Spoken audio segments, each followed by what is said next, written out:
A portion of today's video is sponsored by Fastbar. Go to fastbar.com and enter code Completionist20 to get 20% off your first order. Hi. We live in a technological age. Our watches are smart, our cars are smart, but is our food smart? Has our food been engineered to reflect the many lifestyles that many want to eat right, but are always on the go? You can't just start out the door in the morning, even though data suggests that not eating breakfast may pose cardiovascular risks, but also on the principles that simply grazing throughout the day on whatever's lying around the office is just as dangerous. Can you really guarantee that when the Monday meetings roll around, that Ted brought something in that's nourishing and contains reduced carbs and proteins, or even just the type of good fats that your body needs? Certainly not, because Ted's mostly an unreliable person like that. But what if there was a premium nutrition bar that nourished your body, is non-GMO, gluten-free, keto-friendly, and has no artificial additives or preservatives? Surely, that would be science fiction. But it's not. It's real. And it's called the Fast Bar. The Fast Bar is the result of 20 years of research, was clinically tested to not only be delicious, but to satisfy hunger pangs and support your fasting goals, so you can enjoy Fast Bar for the benefits of weight management and a healthy lifestyle. For a limited time only, I'm able to get you an amazing intro price of 20% off your first order. Go to fastbar.com and enter code Completionist20 or click on the link below. Excited to hear what you think of these tasty new bars. Once again, thank you to Fastbar for sponsoring part of today's video. One of my writers had an interesting story with his nephew. His nephew said that his favorite movie was The Force Awakens. He loved the lightsabers, he loved Captain Phasma, and he especially loved Kylo Ren. The writer then said that he loved Star Wars too and asked his nephew if he had seen the original movies. His nephew said no, so he stopped what they were doing and made him watch it on the spot. Today, I'm gonna do something a little bit similar. I started the Ratchet and Clank series with the reimagining that came out in 2016. While I thought it was a good game, many people told me that I need to complete the original, and that the frantic gunplay and exploratory nature of the level design made the original Ratchet and Clank stand leaps and bounds ahead of the movie game. We'll see if I agree when I complete the original Ratchet and Clank. Here comes a new challenger! Yes! Danger!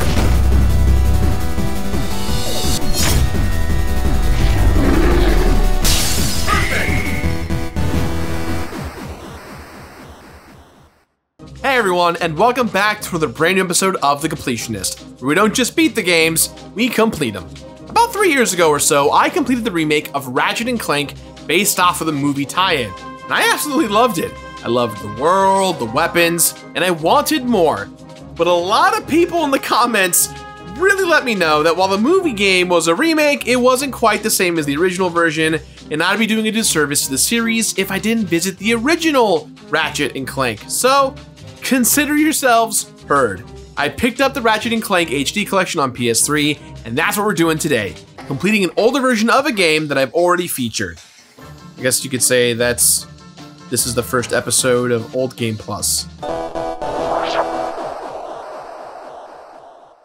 As I mentioned in the previous episode, Ratchet and Clank were one of the duos vying for the PS2 mascot dominance, and they were in for one hell of a fight. Their rivals, Jak and Daxter, were created by Naughty Dog. At the time, Naughty Dog was known for creating the mascot champ of the PS1 era, Crash Bandicoot. But Insomniac, the devs behind Ratchet and Clank, weren't just some rookies. They created an immensely popular mascot in Spyro the Dragon. It was clear that this was going to be a battle to the death, with only one pair of mascots left standing. Or it would have been if both companies hadn't been so chill. As soon as Naughty Dog heard that Insomniac was working on Ratchet and Clank, they walked across the hallway, knocked on Insomniac's door, and offered to let Insomniac use their Jak and Daxter graphical engine for Ratchet and Clank. Insomniac said, of course. They made some tweaks, and the two companies kept swapping tips back and forth in order to create the gorgeous backgrounds and stretchy physics for both games. This wasn't a battle for supremacy, this was two companies at the top of their game working hand in hand to create the best products possible. And thank God they did. Ratchet and Clank has become easily one of the most recognized PlayStation properties ever, and it all started from two rivals working together. It brings a tear to my eye. The original Ratchet and Clank starts off with Ratchet working on a junky spaceship that won't start. We then cut to Clank being manufactured, found to be defective, and then sent to be destroyed. He learns of Chairman Dreck's plan to destroy many planets and escapes the robot plant. Clank then crash lands on Veldin, Ratchet's planet, where he is recovered and is repaired by Ratchet. Clank has the ability to pilot Ratchet's crappy ship, and the two set off platforming and shooting onto different planets. And that's exactly what they do: save the galaxy by platforming and shooting. Mega Man would be so proud. But the shooting is completely different than Mega Man. In fact, this is the first game that combined third-person gun battles with platforming so effortlessly. So much so that Naughty Dog would take this idea and add it into Jak 2. Now, the remake was really easy, and I expect more of the same from the original. Just run in, finish the levels, pick up collectibles, and get out. I will have to do the secondary challenge mode, but I'm feeling pretty confident. As you may know, buddy 3D platformers are indeed my specialty.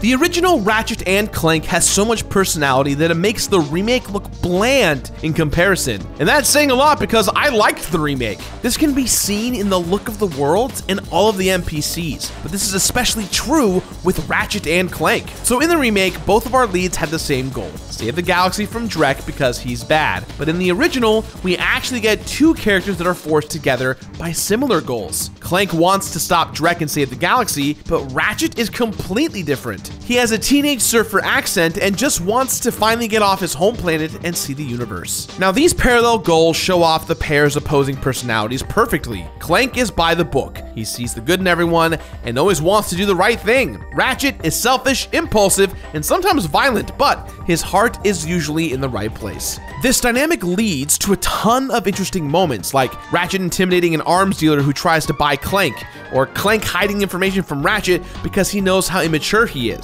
Something I didn't expect was the two of them hating each other for most of the game, but this hatred just made their reconciliation at the end that much sweeter. Compare this to the remastered version. Ratchet wants to be a hero but is deemed too small. Clank lands and gives him a hero's quest. The two set off and save the world. It works fine, but it doesn't feel nearly as satisfying as the relationship does in the original game. The point is, Clank is completely secondary in the remake.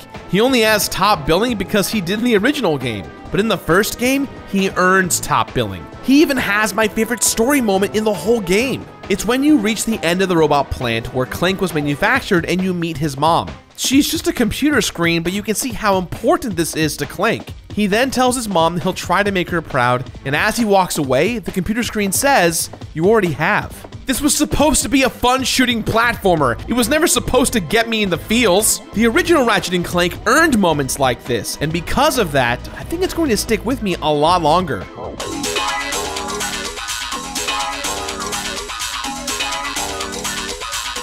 One of my favorite things from playing the remastering was the weapons. Holy crap, were they a lot of fun. Making people dance with the Groovinator, turning people into sheep with the Sheepinator, and Mr. Zircon! Oh my god, Mr. Zircon. These weapons were all awesome, and I was excited to see how they originally looked and functioned. And truth be told, most of them weren't here. It turns out that the remastered version took the most popular weapons from the whole series and put them into the game. Although this is really cool, it did make the arsenal in the original game look a little lacking. But that's not to say that the weapons are bad. In fact, I had an absolute blast with all of them. It started off a little bit rough because I tried to stop and be tactical, but the lack of strafing in the game made this extremely difficult. I soon learned that the best and most fun course of action was to rush in guns a-blazing, and it was really satisfying, especially with the way it sounded. Anytime I whacked something with the wrench, shot it with a missile, burned it with the flamethrower, it sounded incredible. Honestly, this game may have the best sound design of any game from the PS2 era. Smashing a box with your wrench and getting bolts is just as enjoyable as picking up a ring in Sonic. Ratchet and Clank features a challenge mode that you need to repeat at least once. So, to maintain some variety, I used every weapon a good amount of times. And I did have a few favorites. The Visibomb is a fun guided missile that is great for taking out opponents from far away,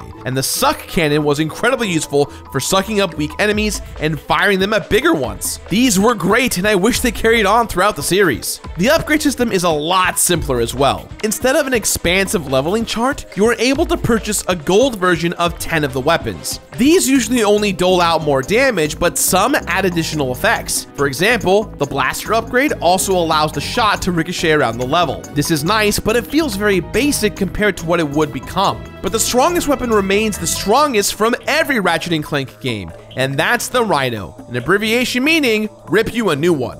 Most weapons are purchased from Gadgetron vending machines and range from 1,000 to 40,000 bolts, the currency in the game. This beast of a weapon can only be bought from a back alley arms dealer in one of the city levels, and he charges you a whopping 150,000 bolts for it. Now, you won't get this gun on your first run through of the game, but it is worth it when you get it. Let me put it to you like this. The final boss is incredibly difficult and can be a rough time, especially if you're low on bolts and ammo. But if you have the Rhino, it takes less than 2 minutes. That's mind-blowing. Overall, I think I still prefer the guns and gameplay in the remake. There just seems to be a lot more thought put into them, and a lot of them seem much more useful. But then again, the original gave the groundwork for all of that, and if you don't have a good foundation, you can't build anything. And the original Ratchet and Clank provides a very solid foundation.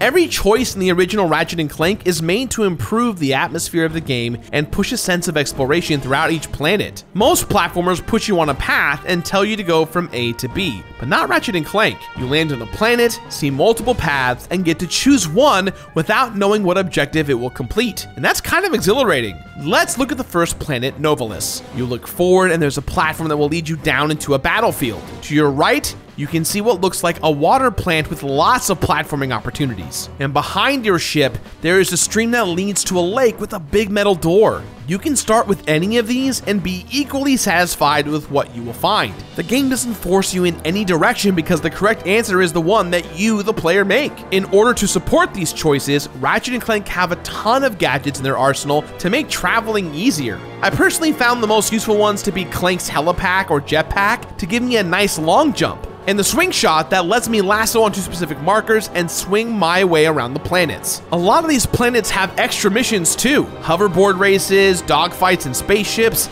and even Clank levels. Although these are few and far between, they do a great job of breaking up the monotony of just shooting all the time. Now, a lot of this is the same in the remake except for something very important. There are actually less levels in the remake than there are in the original. And in my opinion, that's kind of ridiculous. If you are remaking a series, even if there is a movie tie-in, don't you want to remain as faithful to the beloved original property as much as possible? This sense of exploration is further emphasized by the level selection screen. More often than not, you will unlock multiple planets at the same time, meaning you can choose which planet you would like to explore first. Each will have different objectives, and the screen will tell you what you have left and if there are any gold bolts left on that planet. When you select a planet, you actually get to watch your ship travel to that planet. It's much more interesting than just watching a loading screen that gives you tips on how to do things in the game that you've already done, just like the remake did. While bolts are the main currency and are used to purchase weapons, golden bolts are a rare commodity that is used to upgrade the weapons mentioned earlier. But these aren't just lying around. More often than not, you have to go off the main path and traverse some difficult platforming sections or blow up a secret door. Sometimes you can't even get to them yet because you need a specific gadget or weapon. You'll just have to use your memory to go back and remember where they are. However, towards the end of the game, you'll find a device that helps you find each of the bolts on the map, making this task much easier. Yet, this does not help with skill points. Skill points are even less straightforward than those gold bolts. In order to earn a skill point, you must execute a specific task that is not directly mentioned. In fact, the first skill point I earned was on accident. I realized on the Metropolis level that I could shoot the ships flying past me, so I kept doing it, and eventually, I got a skill point. You can't look at these on your first playthrough of the game. Skill points become available for view in your first run of challenge mode. All you get is the title of the skill point, and then it's up to you to figure out what that means. Some are harder than others, but they're all a lot of fun. I never got this feeling in the remake. I just ran through the level, figured out the thing I had to do, and went off to the next planet. I enjoyed the game, but I didn't want to do everything over and over again. It was very clear that the remake wanted to focus more on being a game attached to a movie than just a good game. This was especially true when I replayed the remake in challenge mode. So in the original, challenge mode itself is not that difficult. In fact, I often read that it was more of a replay mode than a challenge. None of the enemies are stronger. The only difference is that you get to keep all of your weapons, and bolts are earned much more quickly, essentially a new game plus. This is absolutely necessary to unlock the gold weapons and the Rhino, but it's most necessary for the most difficult trophy in the game. Almost every trophy in the game is linked to a plot point, a skill point, or obtaining a specific weapon or gadget. Every trophy except for the Bolt Collector trophy. This requires you to find 1 million total bolts throughout all of your playthroughs on one save file of Ratchet and Clank. This was going to be the grindiest of all trophies. I did the math, and at the end of my second run through, after all that time, I was only able to acquire 550,000 bolts. That means I had to do a minimum of 2 more playthroughs to get that trophy. That's another 30 hours of gameplay, and I don't have that kind of time. So I looked into the easiest way to make bolts quickly. Legitimately, I could go to the first giant Clank battle and do that as many times as possible. I'd be making about 2,500 bolts every 2 minutes, so that would take about 3 or 4 hours of me repeating the same 2-minute loop over and over and over again. I was not excited to do it, but that's the job. But then I looked online, a glitch to get infinite bolts, and it seemed easy to do. So I went for it. In order to make this glitch work, you need to have beaten Rilgar, have the helipack, not the jetpack, and have Bob the Taunter. Arrive at Rilgar and go to the area where you can enter the hoverboard races. High jump into a specific tree and keep tapping X. You will jump into the roof of a nearby building. Follow that roof towards the end and make a long jump holding the jump button. And as you float down, the hoverboard track will appear. Land on it and continue down the raceway. Once you get to a specific spot, start using the Taunter. This will cause boxes just above you to break and respawn over and over again until you eventually will get 1 million bolts. Now, this is not the fastest way to get to the million, but you can take a rubber band and put it over the circle button and go about your life. But honestly, I wish I had the time to play this game 2 more times. I was excited to try another run through with weapons that I haven't even used yet. I wanted to see how fast I could beat this game. I wanted to take my time and explore every nook and cranny of these levels. And if that isn't the mark of a great game, I don't know what is.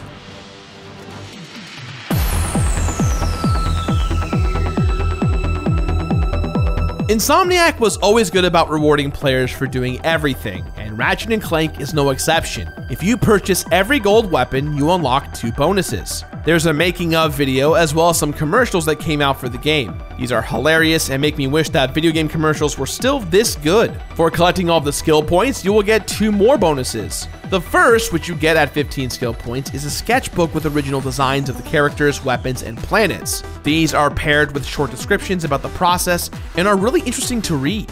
Once you get to 30 skill points, you then unlock the Epilogue. This is a series of magazine covers that shows where all the characters are now, including showing that Clank is now a robot sex symbol. As well he should be. When I completed the original Ratchet and Clank, there were 2 full playthroughs, but I wish I had time to do a couple more. 30 deaths, a majority of which were me trying to explore everywhere, 36 gadgets and weapons obtained, 10 of which could be upgraded to golden weapons, 30 skill points earned because I am skillful and like to break random things, 40 gold bolts discovered because I am the explorer of worlds, 31 hours of total playtime, and 1 ending that will probably be our only episode of Old Game Plus. Getting rewarded this much feels fantastic, especially when some of the skill points were really obscure. All of these rewards are great and are an excellent example of the game still rewarding the player long after the story is done. And the fact that I want to continue playing Ratchet and Clank after completing it is kinda mind-boggling to me. Hopefully, I'll be tackling Going Commando soon. I'm so happy that everyone in the comments of my first Ratchet and Clank video told me to play the first one right here. It was so much freaking fun, and I can see why it still has the rabid fans that it has to this day. I feel that when it comes to comparing the two, it definitely feels like comparing Star Wars A New Hope to The Force Awakens. They're both great, and the latter definitely has a lot more polish and backstory put into it, but there is something about the original game that will always make it a classic, hopefully for generations to come. So, with that in mind, guys, I give this game my completionist rating of complete it. Complete it! That's all the time we have today, guys. So please, as always, let me know what you thought about today's episode somewhere on the internet. And hey, if you like the show, leave a like, leave a comment. What episodes you want to see here on the future of the channel? And hit the subscribe button if you're new. Hit the bell for all notifications. We do new videos every Wednesdays and Saturdays, and we try not to be too intrusive. That's it. That's all, guys. We'll see you next week for another brand new episode. Bye.